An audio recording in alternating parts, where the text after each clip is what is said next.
anything else. So my name's Michelle. I'm one of the co-organisers of the conference, and I'll be the host of the session today. So again, if you'd like to ask any questions of our presenter today, please message me in the chat for any questions that you have for Sally today.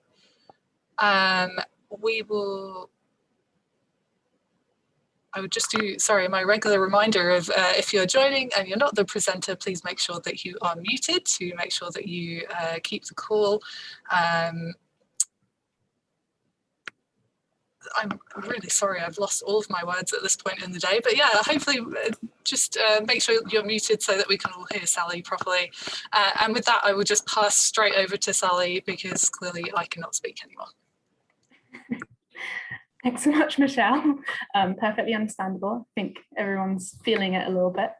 Hello, everybody. Thank you so much for joining me today, this late in the day. I'll have my video on for just this first slide so that you can see me and know what I look like, and then I'll turn the camera off and let the slides speak for themselves. So just as way of introduction, I'm Sally. My pronouns are she, her. I am currently the assistant librarian at a college at the University of Oxford, but I completed my library qualification last year at UCL, which is where I worked on the research that I will be sharing with you today.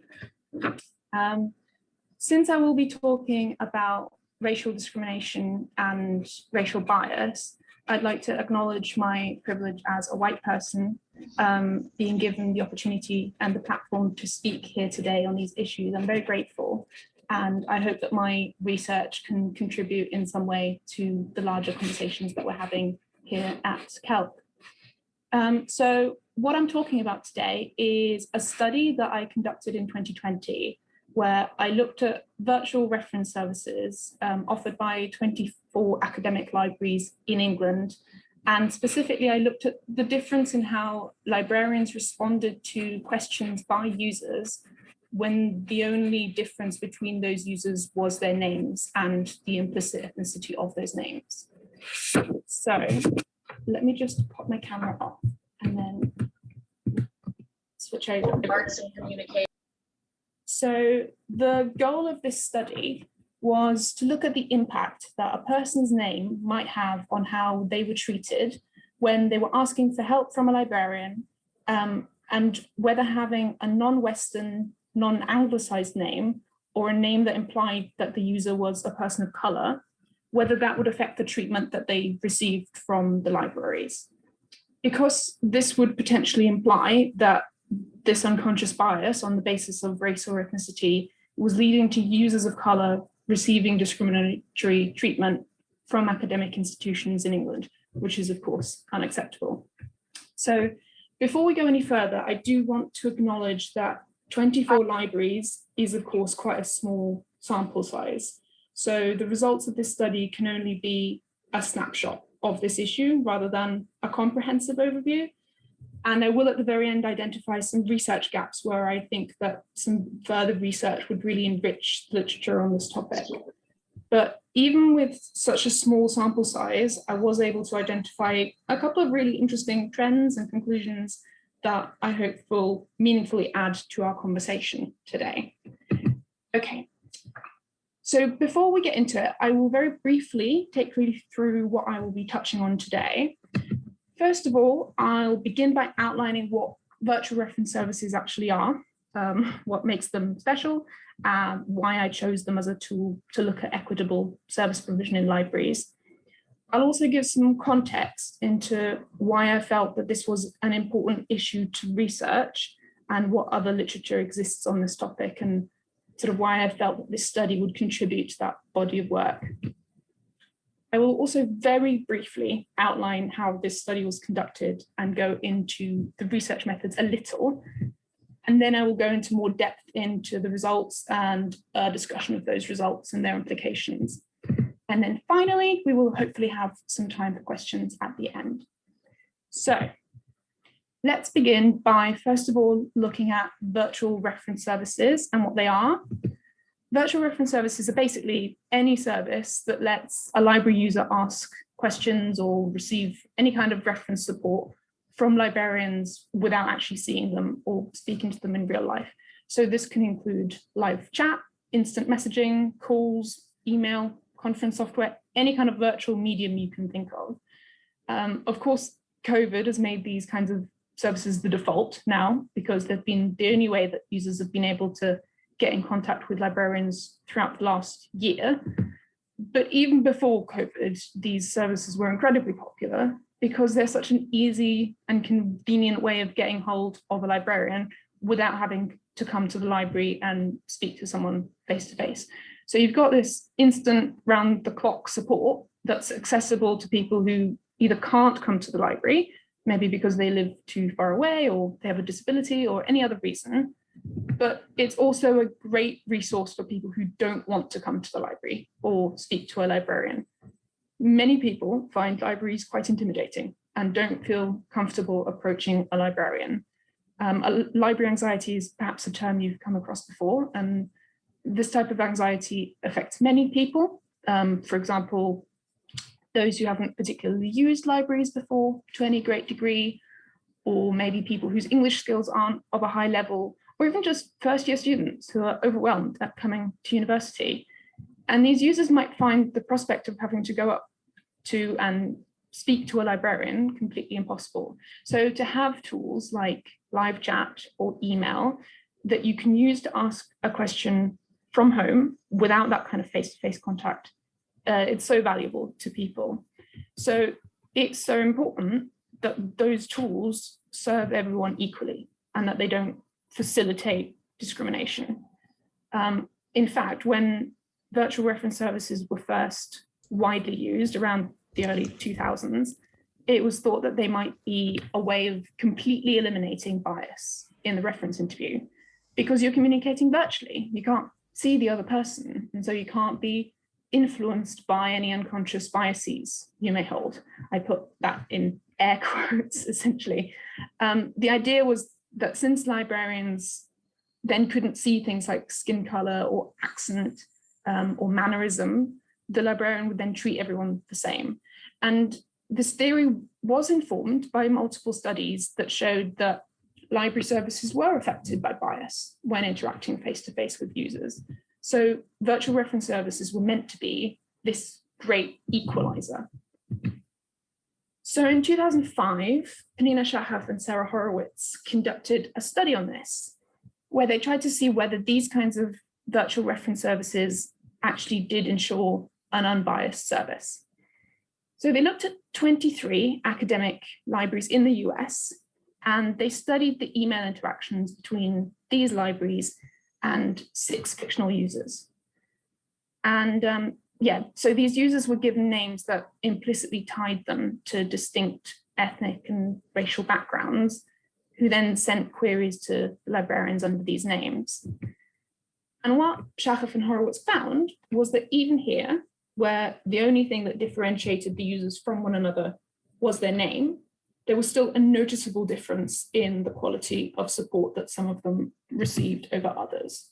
Specifically, the responses that the African-American and the Arab users received were less qualitative than the responses than the other users received, they were implicitly the white, Hispanic, Asian, or Jewish. So based on these results, Shahaf and Horowitz then concluded that even when interacting virtually with librarians, Black and brown users were still receiving a reduced quality of service from the libraries. Now, I'm sure very few of you today will be shocked by this. We have plenty of evidence of this sort of thing happening across the board. There's a mountain of research that shows that having a name that identifies user as either non-white or non-Anglo-American or just not belonging to the normative majority, that this impacts everything. Interview callbacks, job offers, housing access, insurance prices, and so on. But in the context of libraries, Shahaf and Horowitz's study is almost unique. They did repeat the study again 2 years later in 2008 with a larger sample size, And then in 2018, Mirko Tonin conducted a similar study on name-based discrimination in libraries in the US. But apart from these two examples, I found no other literature that looked at the relationship between virtual reference services and racial bias, and certainly none from the UK. But we know that there are significant inequities at British universities, and libraries are a central partner in providing academic support to students. So there really should be more literature on whether those libraries are providing an equitable service to those students, because there is a wealth of data on the barriers that university students of colour face in Britain, where universities are not yet doing enough to ensure that students of colour do as well as white students. For one thing, we know that people of colour are largely underrepresented at UK universities in relation to their population size, and this is particularly true at high-ranking universities. But securing a place isn't the only problem. We know that once students have secured a place at university, students of colour often suffer from what is called the attainment gap or a Wooding gap. And this means that students of colour receive lower results on average than their white peers. So even when they come into university with the same level of prior attainment, they do worse. So on average, for example, only 57% of Black students achieve either a first or an upper second during their undergraduate degree, while their white peers achieve that result in 81% of cases. And Asian students on average achieve the same result in only 70% of cases. So although these students came to university with comparable grades and backgrounds, there's this significant gap in their academic achievement that can't be explained by external factors, only by trends that are occurring within the teaching and the grading itself. Dropout rates are another place where we can see evidence of this divide. For example, Black undergraduates are almost 50% more likely to drop out of university than white or Asian students. So both the attainment gap and the dropout rates disproportionately affect students of colour, even when you take into account economic disadvantage or prior academic attainment, which means that this disadvantage is occurring at university. Many students of colour are encountering these barriers and not getting sufficient support at university. And this leads them to doing less well on average than they should be. And library services are one of these places of support, where students have to be able to come and receive equitable and non-discriminatory service that isn't affected by unconscious biases, which is why I felt it was so important to have this study to look at the quality of support that libraries are offering and to highlight if they are practices going on that are leading to unequal treatment of students of colour. So this brings me neatly onto my study, but before I will tell you about the results, I'll just briefly take you through some context into how the data was collected and how it was analysed. So for this study, I engaged with the reference services from 24 academic libraries across England. These were all university libraries from high-ranking universities, and I made sure that these were distributed evenly across the country to make sure that I wasn't pooling regions that had a more or less diverse population than average. And then over a span of 6 weeks, I sent each of these universities a different reference question each week. And each question came from one of 6 users. So overall, I sent a total of 144 queries, and I received 158 responses back. So some of the queries received multiple responses. And the data was counterbalanced. So each name was used an equal amount of times per question type, and the libraries received each question type only once. And the queries that were sent were always completely identical, apart from the fact that they were signed by a different name. So the names were picked to represent the largest ethnic groups in the UK according to the 2011 census. So they were chosen to represent the Arab population in the UK, the Black African population, white British, white other, South Asian, and North Asian. These are the categories that the census gives.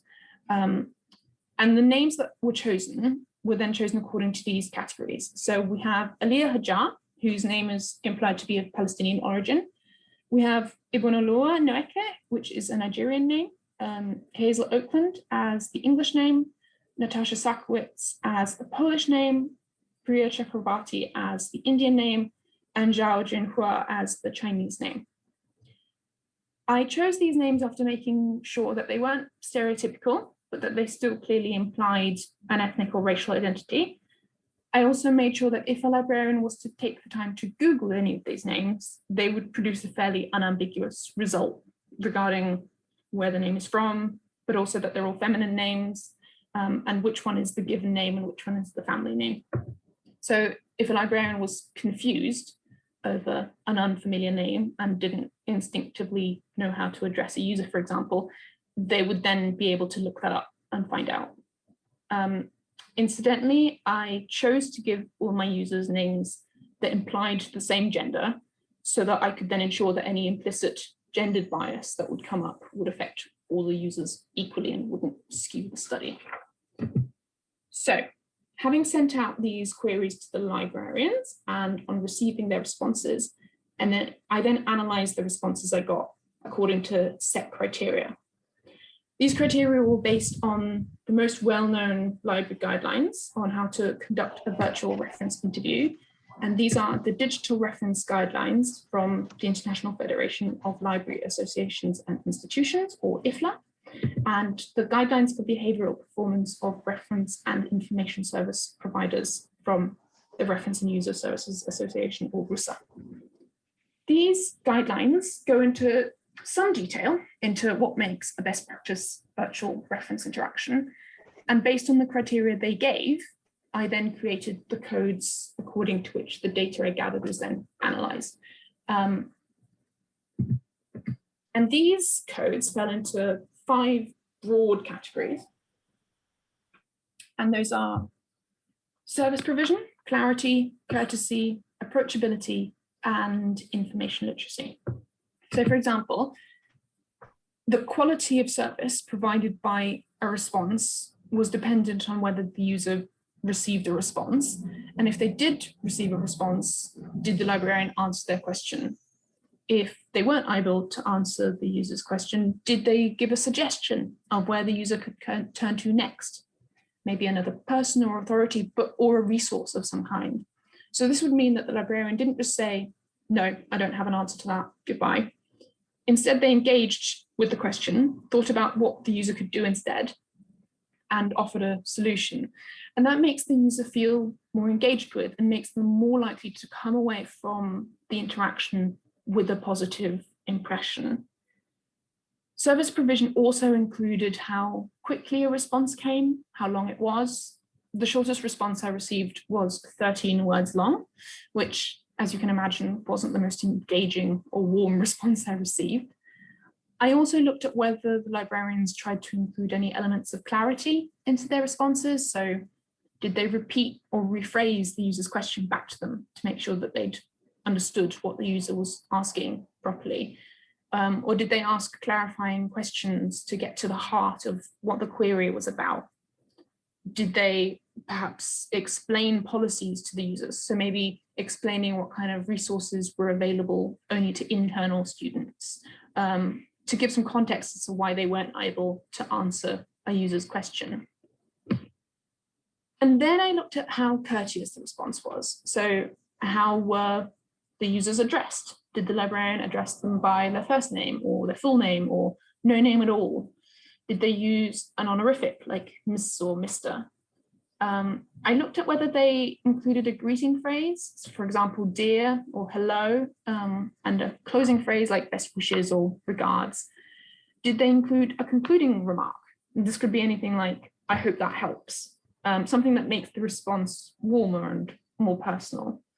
This is also linked to the idea of approachability, which is another group that I considered. So this includes things like thanking the user for their query or explicitly inviting them to follow up if they had any more questions. To make an invitation like that, to follow up seem more genuine, you also have to include your name and contact details in your response, which is also an element I considered. And then the last group I looked at was about information literacy. So both RUSA and IFLA specify in their guidelines that it's best practice for a reference interview to try and build information literacy in the user. So for example, I looked at whether a responding librarian took the time to explain how to access or use a particular resource that they had suggested. Or maybe when answering the user's question, the librarian would then explain what search strategy they used to find that information, that kind of thing. So by taking the time to explain these information literacy strategies, the librarians were then putting that extra bit of effort into their responses, and that then told me something about that response. Okay, so those were the criteria that I looked at, and by coding the responses according to these, I was then able to get an overview of what kind of responses the users were getting overall, and then also how the individual users were being responded to personally. So let's have a look at what I found. Broadly, the results of the study fall into three main trends. Firstly, I did find some general differences in the way that some users were treated by the responding librarians as compared to other users. Secondly, I found a number of notable instances of name-based microaggressions against some non-Western and non-Anglicized names. And thirdly, I saw an overall trend of librarians broadly not following the guidelines provided by IFLA and RUSA.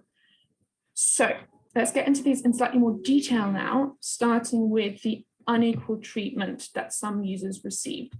So when considering the data as a whole, I could see that there was a difference in the quality of responses some users received. And one of the standouts of this was the treatment that Ibn Alua received, the user with the Nigerian name. When I compared the responses that she had received to those of the other users, I could see, for example, that she was least likely to even receive a response from the librarians. 17% of her queries didn't get a response. That's more than double than the other users. She was also, on average, least likely to have her question answered when she did receive a response. And then there was a notable difference in the level of courtesy that she received. So, for example, her responses were least likely to include a greeting phrase, least likely to thank her for her inquiry. They were least likely to include an apology if the librarians weren't able to answer her question. And in the case of an unanswered question, she was also least likely to be given a suggestion of where to turn to now. So across the board, this user definitely received a lower quality of responses on average, both in terms of service provision and the courtesy extended to her. Now let's compare this to the user who received on balance the highest quality of responses, which was the user with the Chinese name, Jinghua. In contrast to Ibn Alua, she was the only user to receive a response in absolutely 100% of the queries she sent. Not only that, but she also received the largest total number of responses in general. So some of her queries received several follow-ups.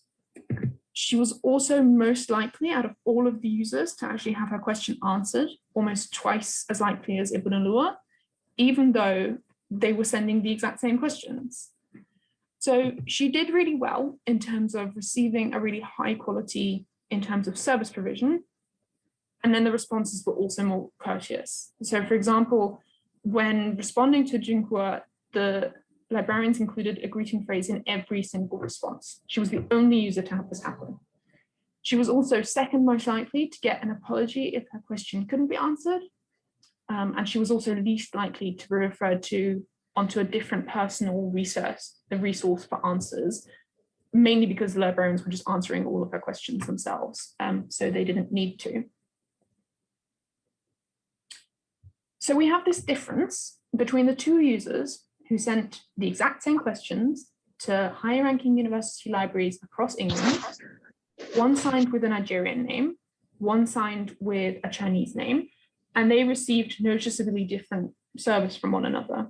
And on their own, these individual elements might seem pretty insignificant or not worth mentioning, but they add up to create this picture of unequal treatment that a real user in the real world would be and is subjected to. Do remember at this point that this is a small sample size, so these results can't be taken as gospel. But I think it's a realistic number of interactions that one user might have with libraries if they were working on a project, let's say. And to them, this trend might well become noticeable, and it might add significantly to their feelings of otherness or discrimination, or just making them unwilling to interact with library services in the future. And that leads me to the second part of my findings, which was the instances of name-based microaggressions that I noticed cropping up against some non-Western names. The definition I use here for microaggression is a brief and commonplace daily verbal, behavioral, or environmental indignity, whether intentional or unintentional, that communicates a hostile, derogatory, or negative attitude towards stigmatized or culturally marginalized groups. So these can be seemingly small or insignificant incidents, comments, actions that nevertheless mount up, and they can form a significant hostile environment for people of color or marginalized groups. And a name-based microaggression can other someone based on the fact that their name identifies them as belonging to a group or having an identity that doesn't constitute the majority or the norm. So in this case, in the UK, non-Western or non-Anglicized names might be the subject of name-based microaggressions. And the most noticeable impact of this was for the Chinese user, Jinhua, who the librarians addressed incorrectly more often than not. Out of the 32 responses that she received, 11 of them addressed her by her last name only, Zhao. So the librarians were clearly unaware that Chinese names are traditionally ordered with the family name coming before the given name. And so they just copied out Zhao as it came before Jinhua and called her that. Remember that these names were chosen in a way that if the librarian was unsure about this, they could have just put this name into Google and they would have instantly seen that Zhao is only ever a family name, not a given name. And this trend was unique among the users. No other user was addressed by their last name only ever. Another 5 responses then didn't address her by name at all. So it didn't include any form of greeting. She was again the only user to have this happen to her. And then she was 3 to 10 times more likely than any other user to have her full name used, first and last name together, Zhao Jinhua. This could indicate that the librarians maybe weren't sure of what the first name was and just copy pasted the whole name and then addressed her like this. This also happened to Ibunalua, who was second most likely to be addressed by both her last and first name, potentially for the same reason of copy pasting. In contrast, the white British name, Hazel Oakland, was the only user to never be addressed by her full name. So perhaps this shows that the librarians had a familiarity with her name and were just automatically addressing her by her first name because they didn't have to think about it. And that's where we see from earlier the definition of microaggressions. These are intentional or unintentional. And it doesn't matter because in the end, the effect is the same. So the point of this is that these kinds of name-based microaggressions can be a really hostile reminder for people whose names aren't Anglicized or Western, that they are considered other or ostracized. And I think the frequency at which this happened to the user with the Chinese name is of particular resonance, partly because of how common it is these days for Chinese and other Asian students coming to the UK to pick an Anglicized name for themselves, or even to be given one when they're children, to make it easier for them when they go abroad. Now, there are a myriad of complex reasons why Asian students might go by an Anglicized name when they're away from home, and I'm not making a statement either way on whether this is a good or a bad thing. But what we do know from multiple studies is that Asian students who adopt an Anglicized name do noticeably better in academic settings than those who use their birth name, and they tend to have better relationships with their tutors and academics.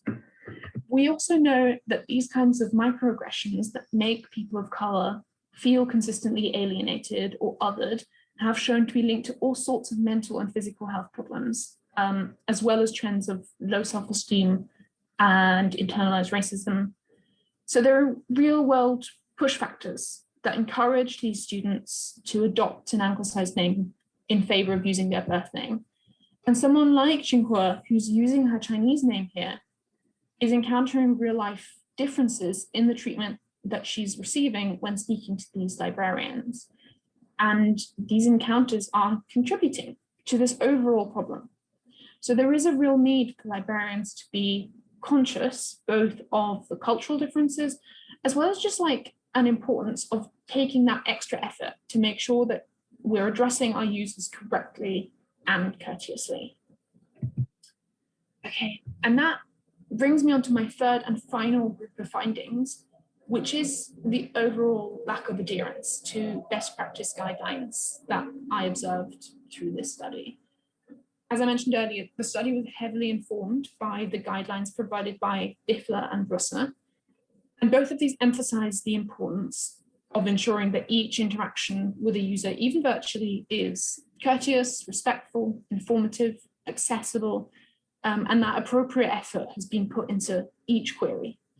And my conclusions after conducting this study is, while the basics are often there, most of the practices set out in these guidelines aren't widely applied. On the one hand, some element of the guidelines are widely adhered to. So for example, librarians did respond to over 90% of the queries they received, and they were able to answer questions in around 40 of them.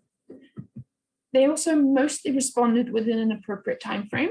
So around 70% of the responses came within 3 hours of sending the query, and over 90% were received within 1 day.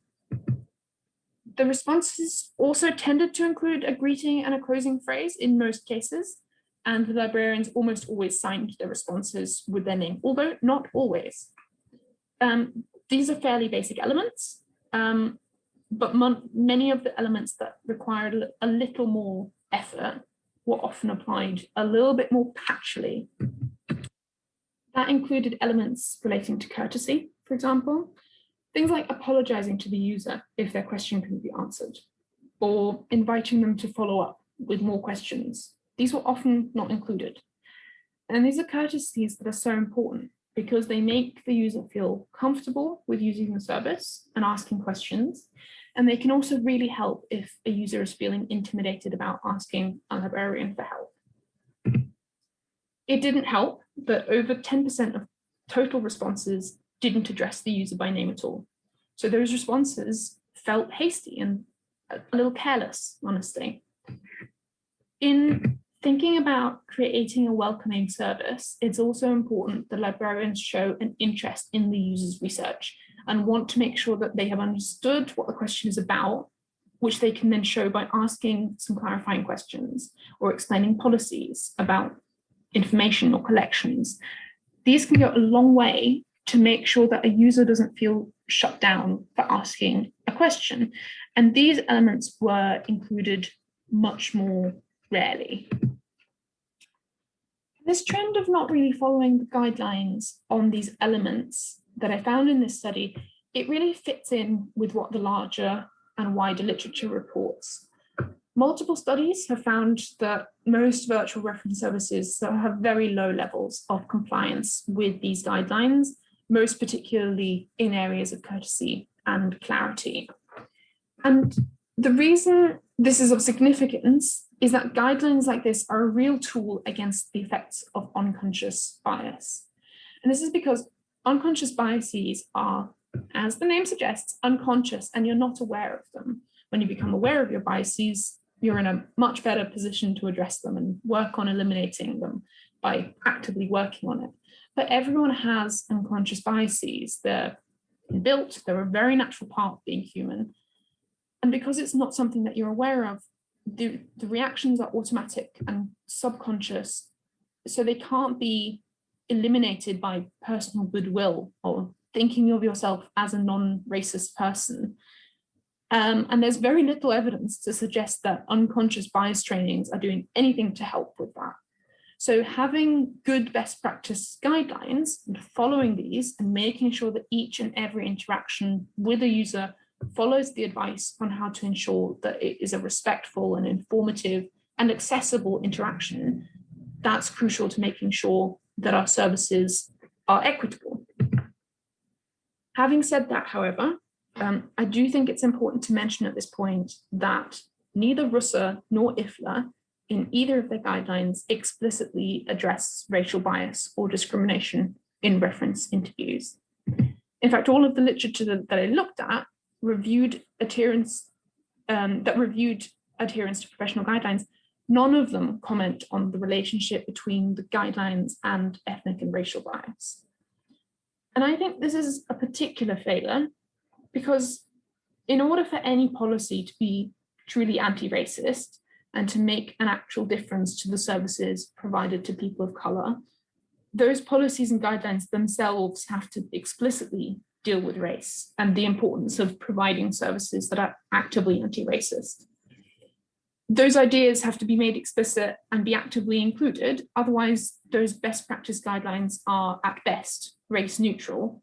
And that allows for the kinds of gaps to emerge that allow unequal service provision to happen. And so this is a major failing of these two guidelines, but it's also a failing that exists in many, many policies in the library world, even those that do deal with discrimination and diversity. Even the Association of College and Research Librarians Diversity Standards Policy from 2012 talks about racial equity, but only in the context of personal responsibility and interpersonal respect, rather than acknowledging that these considerations have to be built into the institutional mechanisms themselves. Our policies, our frameworks, our professional standards, they can't be race neutral. And they can't get away with talking about personal respect and courtesy. They have to make a real engagement with the relationship between library structures and oppression, and then employ actively racist standpoints. So there is some work to be done here on a higher level that integrates actively anti-racist frameworks. And then those guidelines can be a more effective tool in helping provide a more equitable service to our users without allowing unconscious biases or discrimination to affect the quality of service that our users have access to.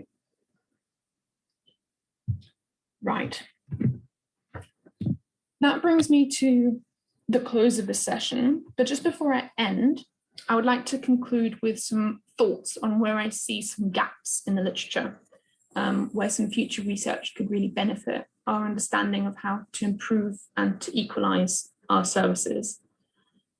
As I mentioned at the very beginning, there is very little research available on the relationship between virtual reference services and racial bias.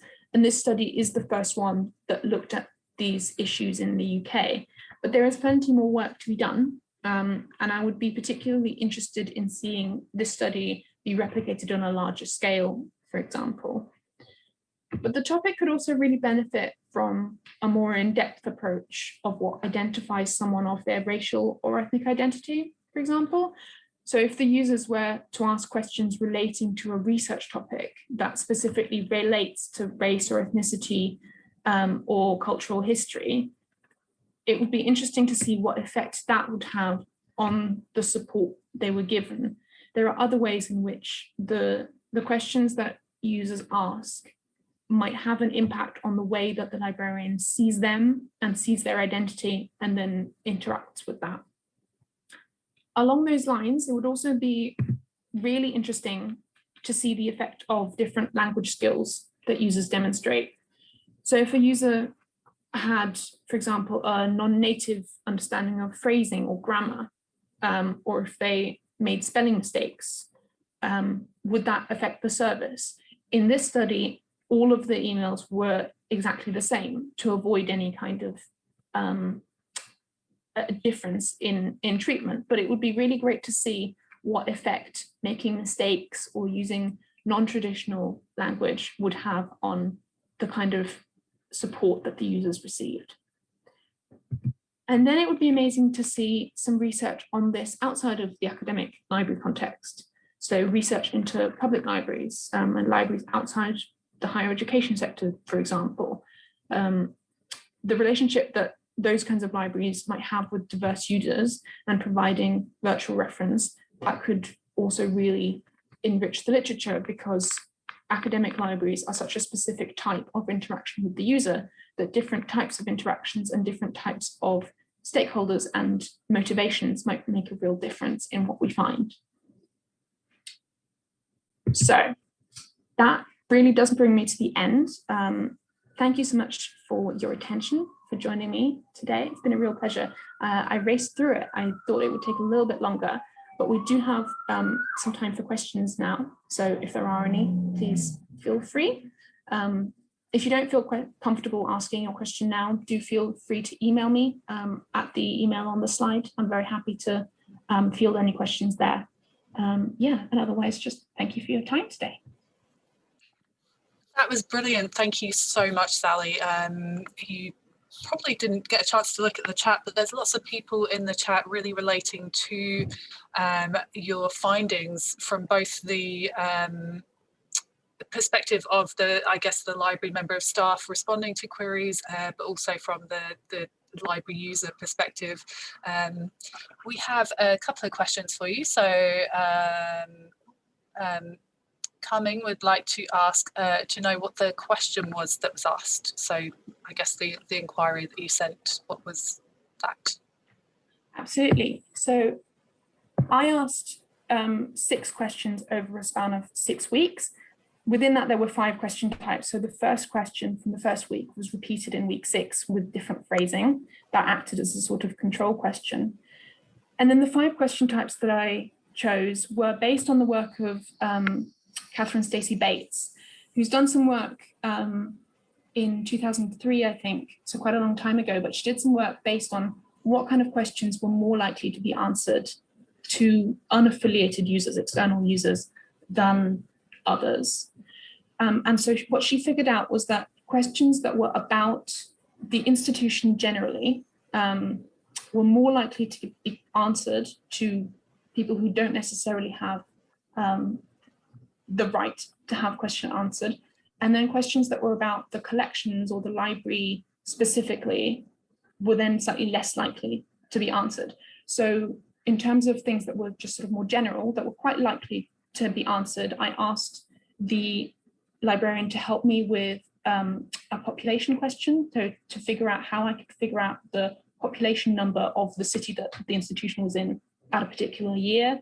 I asked about the university's history. I asked about their crests and whether they had any archival information on that, whether the library held any information on that. And then the questions that were less likely to be answered were about actual access. So I asked for access to a special collections material, and I also asked for advice. What could I, if I'm doing this topic, what could you advise that I use from this specific special collection that you hold? And then I also, the control question, the first and last question, were to access a master's thesis held by the library. These were often very accessible. There were usually a specific catalogue for that, which was usually separate from the general library catalogue that I was then pointed to. So the purpose of those and the way they were designed was that some users got answers to all of these questions and some users didn't, although they were the same questions with the same sort of policies at each library. So it mattered to me whether a librarian would say, oh, we can't give you that information, when other librarians did give that information and who that came to.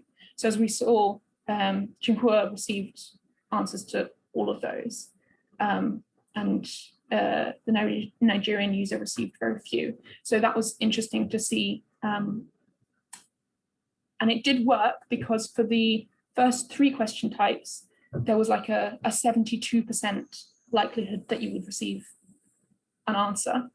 Whereas for the last 2 question types, it went down to like 13. So it clearly did make a difference. And then the people who did receive an answer to that was very interesting to me.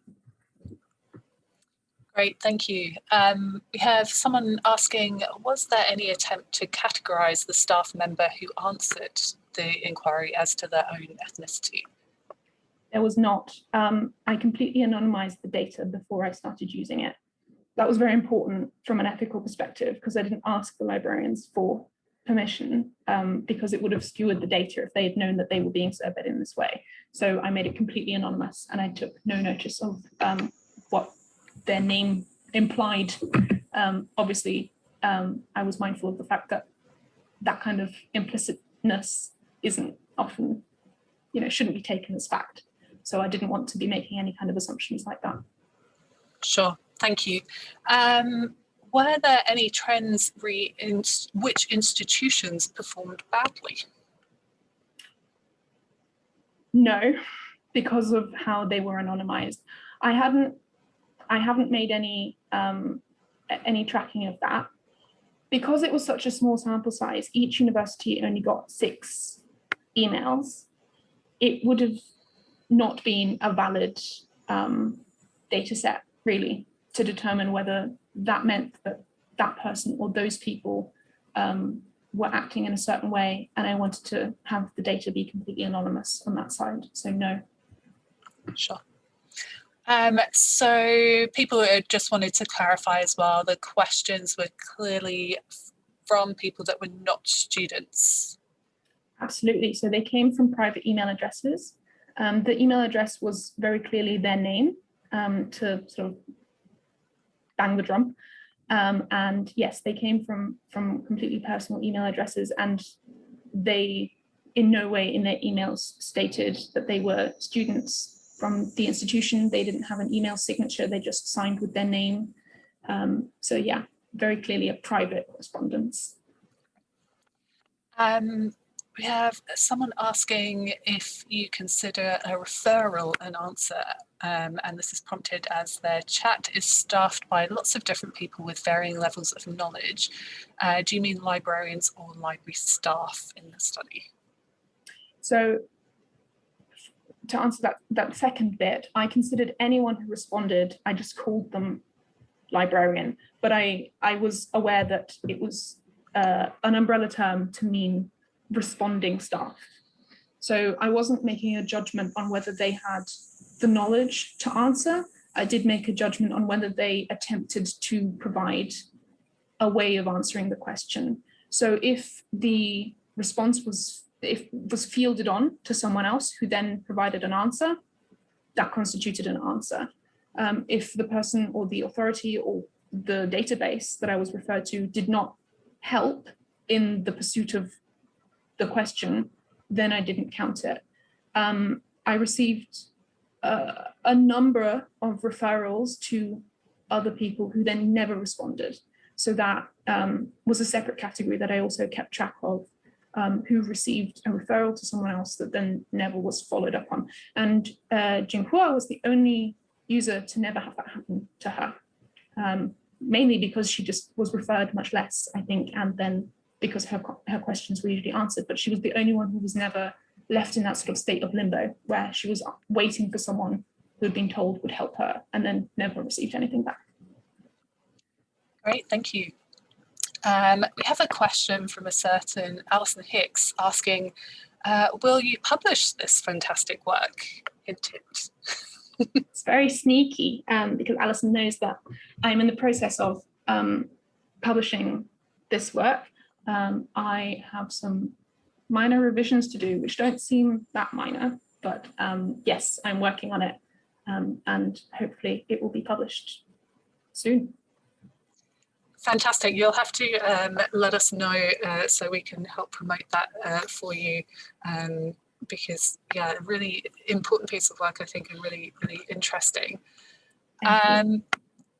I think what I was going to ask is, we had a bit of a discussion in the chat about kind of the guidelines, and quite a few people have never heard of the IFLA and RUSA guidelines that you were talking about. As someone who starts the chat and responds to inquiries all the time, I hadn't heard of them either.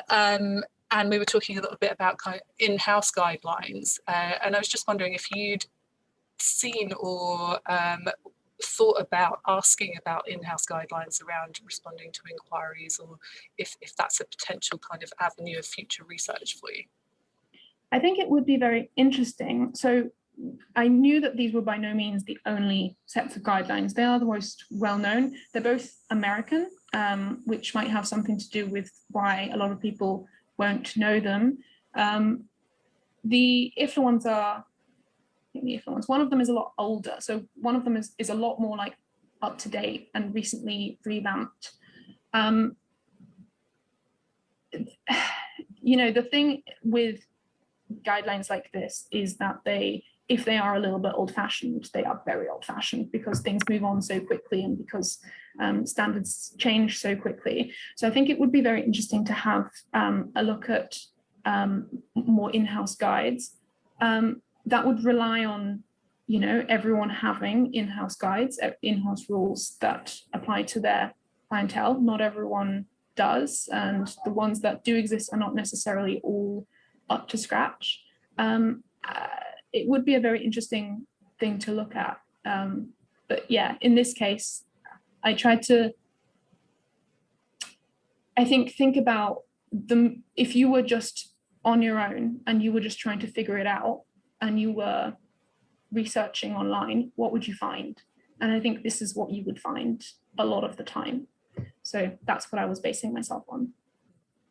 Great, thank you. Yeah, someone's made the comment, I'm amazed that there are all these lost queries. Don't most of us have response times, etc. to record? And yes. Yeah, it was because I was, you know, just starting out on this. I wasn't fully certain how I should take that. I didn't want to take it as a sort of like black and white situation. I did find that, you know, because some users sent more queries but then didn't receive answers. Even just me sitting here doing the study, being all 6 people, I noticed it affected me. I found it, you know, irritating and creating a sort of like hostile feeling even towards me, even though I'm just pretending. So I did find that very interesting. We did have some few queries that took over a week to come back, which is of course not great. And everything that I think took over 3 days, I found a little bit jarring. You know, everyone is doing their best. It was during a pandemic. I did think about this at the time, that this was at the height of the pandemic, where everyone was adjusting to working from home and having difficulties. So I didn't necessarily think that it was going to be an always trend, but it was interesting in the moment as a study. Yeah, absolutely. We've got someone asking, why did you decide on using email to communicate with libraries, and did you consider using live chat? So I did. The reason that I chose email was because I was essentially creating a mirror study to Shahov and Horowitz's. I was trying to use basically a lot of the same research methods that they used and then adapt them slightly to both a more modern context and a UK context. So I wanted to make sure that I was doing what they were doing so that I could compare. In their study, they talk about the fact that they use email and not synchronous versions like live chat. And their reasoning for that was that within live chat, it's more of a collaborative process. There might be several librarians working on this chat. They might get handed off to one another. It's very difficult to tell whether you're talking to one person, where the interaction with one person stops and the interaction with another person starts. So it was more difficult to code in that way. You could make the choice of not caring, of just considering the whole interaction as one, because that's the interaction that the user is confronted with. But in this case, it was about, you know, each individual interaction and having a clear distinction between those, which is what email offers. So yeah, live chat is also a really interesting thing to look at, and there are studies out there that look at the service that is provided over live chat, just none with the angle of racial bias. But if someone wants to do that, then I would find that really good. We find quite a few people on our live chat think we're bots, which I wish it was, but alas, I have to staff the live chat service. Anyway, any more questions or anything you would like to ask of Sally before we wrap up?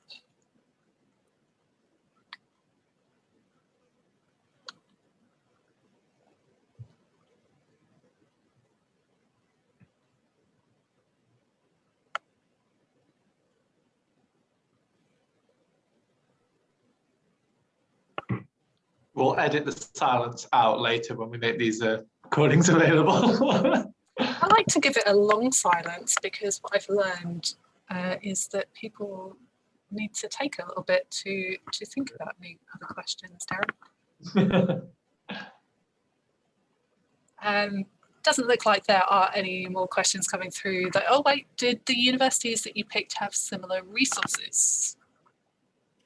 So, yes, I did make sure of that. So when I picked the institutions to study, I was trying to make sure that I was doing a very even spread across the country, and I picked an equal number of each region in England, excluding London, because London is such an outlier in terms of national diversity that I thought it couldn't really compare to the other regions. But the other 8 regions of England, I picked an equal amount of institutions, and then using a ranking, I went through the highest ranked institutions in those regions. But sometimes I had to make choices to exclude certain institutions because they weren't in a way eligible. They didn't offer either virtual reference services, they didn't offer email communications, or they didn't have the things that I was going to ask about. So they didn't have special collections, or they didn't have other elements that I was interested in, or they just weren't set up to answer questions to external students. I excluded institutions that were subject libraries, so I needed it to be a general university library. So based on that and those criteria and whittling down, they all had equal opportunities, and yeah, they were equal in terms of the resources that they had.